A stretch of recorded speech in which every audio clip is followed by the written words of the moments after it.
Hi there, it's Mr. P. In today's lesson, we're going to take a look at the present perfect simple. Have you finished your homework yet? We haven't finished yet. They have already finished their homework. So let's get started. First, we're going to take a look at the timeline. So we have a horizontal and a vertical line. On the left side, we have the past. The vertical line is the present, so now, and the right-hand side is the future. So we have two dots or two stars and one arrow, as you can see from the drawing. That means that it's an action that started in the past, sometime in the past, and can continue in the present. And so maybe there is an indication of the future too, because it could also lead to the future. So on this lesson, we're going to take a look at first the auxiliary or helping verb that we use with the present perfect, the past participle. Then we're going to look at the time expressions or adverbs of time that we use with the present perfect. Then we're going to look at when it is used, and we're going to look at some examples, and then we're going to have an exercise at the end. So first stop, auxiliary helping verb. Well, for a negative sentence, an affirmative sentence, or a question, we need an auxiliary. And that auxiliary or helping verb is have or has. You know that have is for the I, you, we, and they pronouns.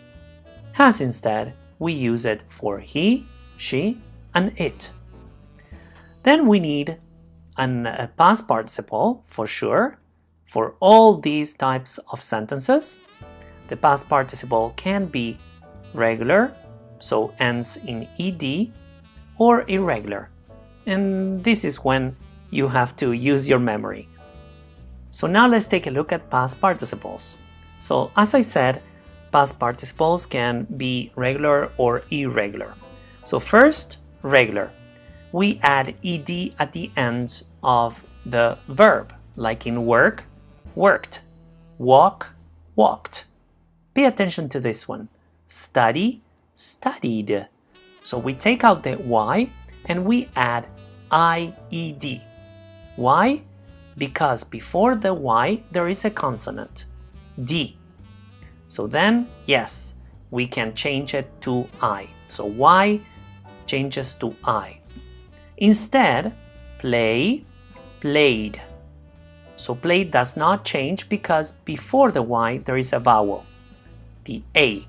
So stays the same. So the y acts as a consonant. And then we have another example, live. Live, we just add d and not double e. Now these are some of them. The majority are regular past participles. So instead, if we look at the irregular ones, you have to learn them. Here I listed just few of them. Be, been. See, seen. Go, gone. Swim, swum. Bite, bitten. So I try to give you a variety of them so that you have a picture of how they can change. So now let's take a look at the third point, which is adverbs of time or time expressions. So we have yet, and we use yet for negative sentences and questions. Already, just, ever for questions, never, and recently. So these are the most common ones. There are others. These are adverbs of time.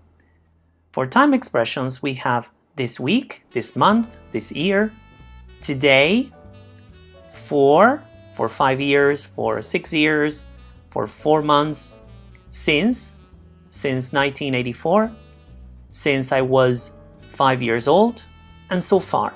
Again, there are many others. These are the most common ones though.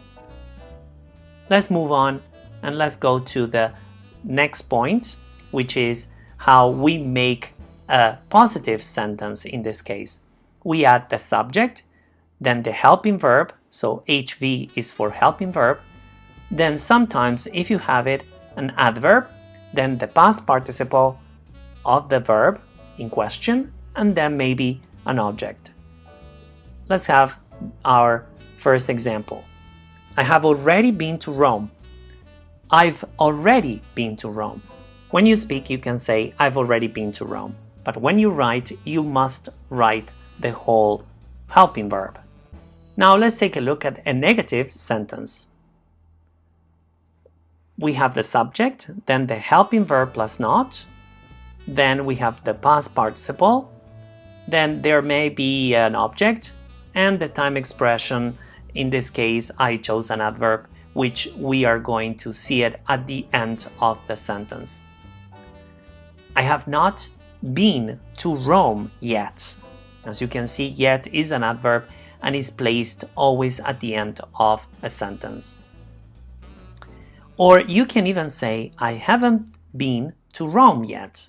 Again, the second choice is used when you speak. When we write an assignment, we prefer the long version, which is I have not been. And now let's take a look at a question.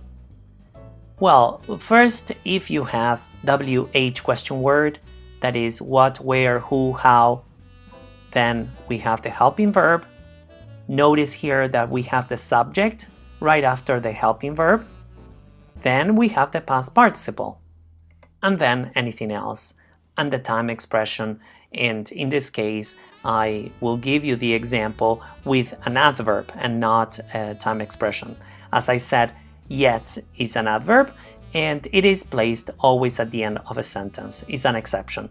Have you been to Rome yet? As you can see, here we have yet at the end. Now let's take a look at the next point. So when do we use the present perfect? It is used to describe an action when the time is not important.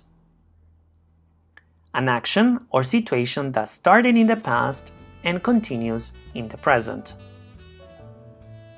3. An action performed during a period that has not yet finished. Number 4. A repeated action in a specific period between the past and now. And number 5. An action that has completed in the very recent past. Now I'm going to give you an example for each point. Okay, so point number 1 is an action when the time is not important. Example number 1, he has read The Giver. So the time is not important here. We know that is important the action, that he has read it, right? So result of his reading is important. They have watched the election on TV.